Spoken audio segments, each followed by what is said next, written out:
Ladies and gentlemen, I want to ask you something, and I want you to answer it honestly. Not out loud, not for me, but in the quiet, private space inside your own chest where the truth lives. When was the last time you learned something on purpose, not by accident?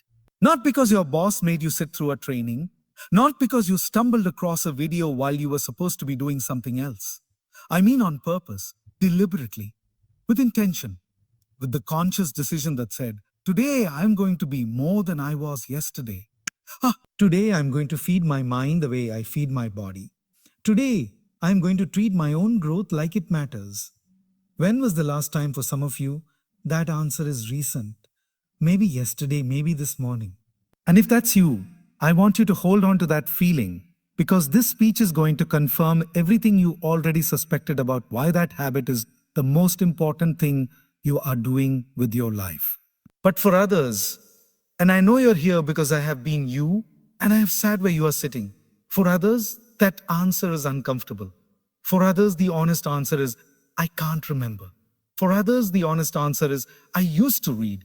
I used to read. I used to study. I used to be curious. And somewhere along the way, life got heavy, the days got long, and I got tired.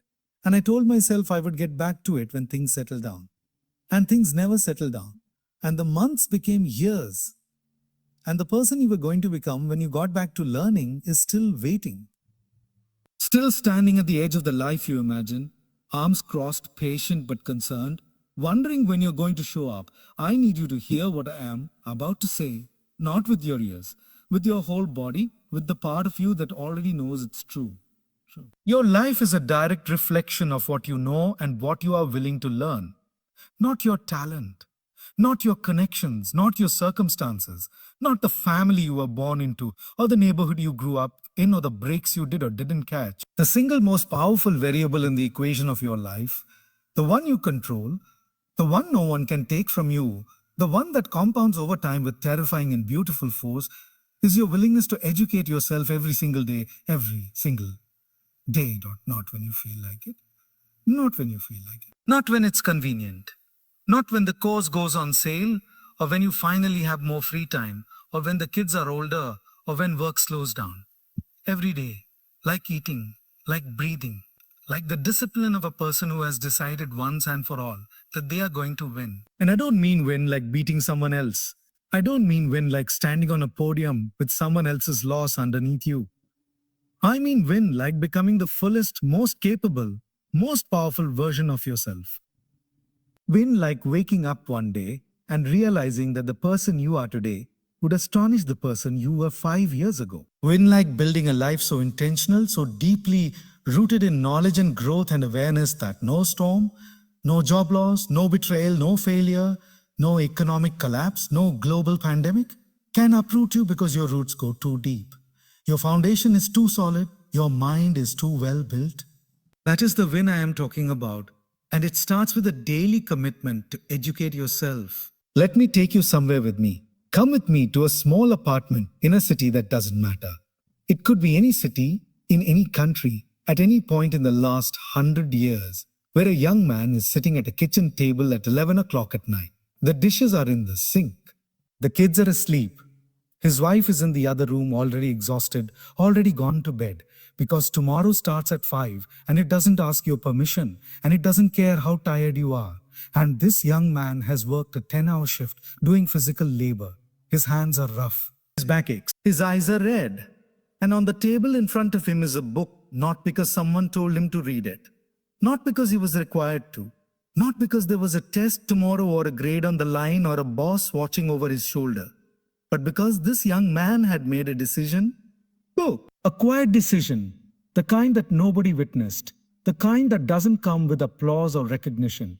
A decision that he was going to be different. That he was going to use the small hours that other people spent watching television or staring at the ceiling to pour knowledge into himself like fuel into an engine.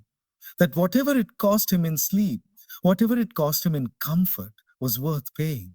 Because here is what that young man understood. Even if he couldn't have articulated it with the vocabulary I'm using now. He understood that information is leverage. He understood that knowledge is the great equalizer.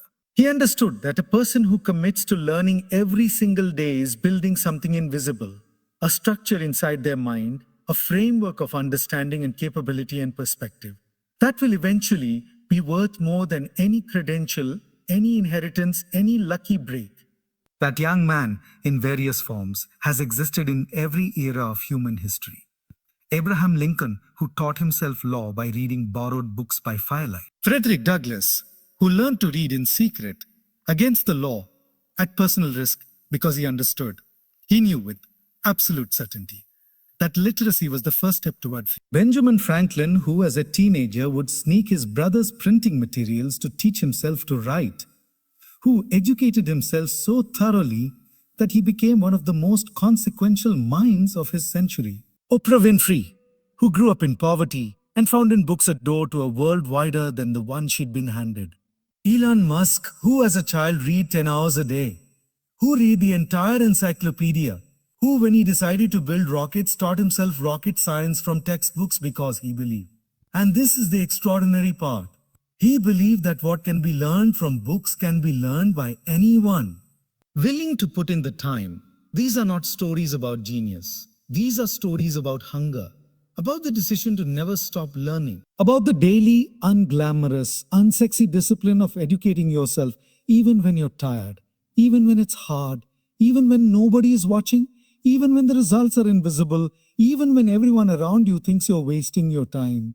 And that discipline, that specific daily intentional practice of pouring knowledge into yourself is available to every single person in this room, right now, today, not when your life improves. Today, let me tell you about a woman I know. I'll call her Sandra. Sandra grew up the youngest of 5 children in a household where money was always a source of tension and books were a luxury that didn't make it onto the priority list very often. She went to schools that were underfunded and overcrowded. Schools where the expectation was that kids like Sandra would graduate, get a job at the factory or the retail store, be decent and hardworking and quiet. And Sandra did for a while exactly what was expected. She graduated high school. She got a job at a call center. She worked her way up to a supervisory position through sheer force of reliability and willingness. And she was doing okay. Not thriving, but surviving. Not winning, but not losing either. Treading water. Staying afloat. There was this ache. This persistent, specific ache in her chest that she felt most acutely on Sunday evenings when the weekend was ending and Monday was coming. This feeling that she was living someone else's life. That the person she was at work, the person she was in the world, was a smaller version of the person she was capable of being. She couldn't name what was missing, but she could feel the shape of the absence. And then on a Tuesday in October, she remembers it was a Tuesday because she had been paid that day. And for the first time in 3 years, she had enough money left after bills to feel like she had a choice. She stopped at a bookstore on the way home from work. She hadn't been in a bookstore in years. She walked in with no real intention, just following some instinct she couldn't explain. And she picked up a book about economics. Not a textbook, a popular book that explained economic principles in human terms. She read the back cover. She bought it. She finished it in 4 days, and something woke up. Some sleeping thing in her that had been dormant for a long time cracked open one eye and said, "Oh, we've been waiting for this." She started reading a book a month, then a book every 2 weeks. Then she started listening to podcasts on her commute. Not music, not talk radio, but conversations with people who knew things she didn't know. People who were operating at a level of understanding and capability that she wanted to reach. She started taking free online courses in her lunch break. She started watching lectures on YouTube by professors at universities she had never been able to attend. She started keeping a notebook where she wrote down ideas and questions and connections between things she was learning. Within 18 months, her conversations at work had changed. The quality of her thinking had changed. The problems she was able to identify and the solutions she was able to propose had changed. Her manager noticed. Her manager's manager noticed.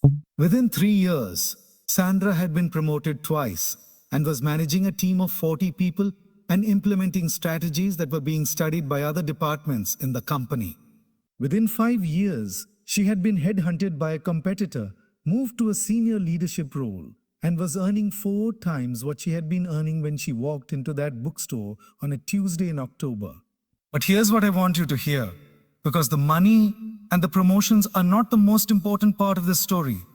Here's what Sandra told me when I asked her what the real transformation was. She said, I stopped feeling like things were happening to me. I started feeling like I was happening to things. She said, I stopped waiting for someone to give me the life I wanted and started building the knowledge I needed to create it. That is not a story about intelligence. Sandra will tell you herself that she is not unusually intelligent.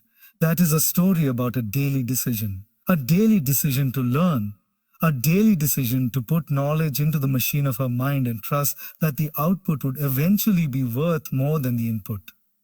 Education is the only investment that compounds like that. You can invest money, and if you're lucky and you're disciplined, you'll see it grow at maybe 8, 10, 12% a year. But when you invest in your own knowledge and understanding and capability, when you compound the daily habit of learning over months and years and decades, the returns are not linear, they are exponential. They reach a point where they become difficult to calculate.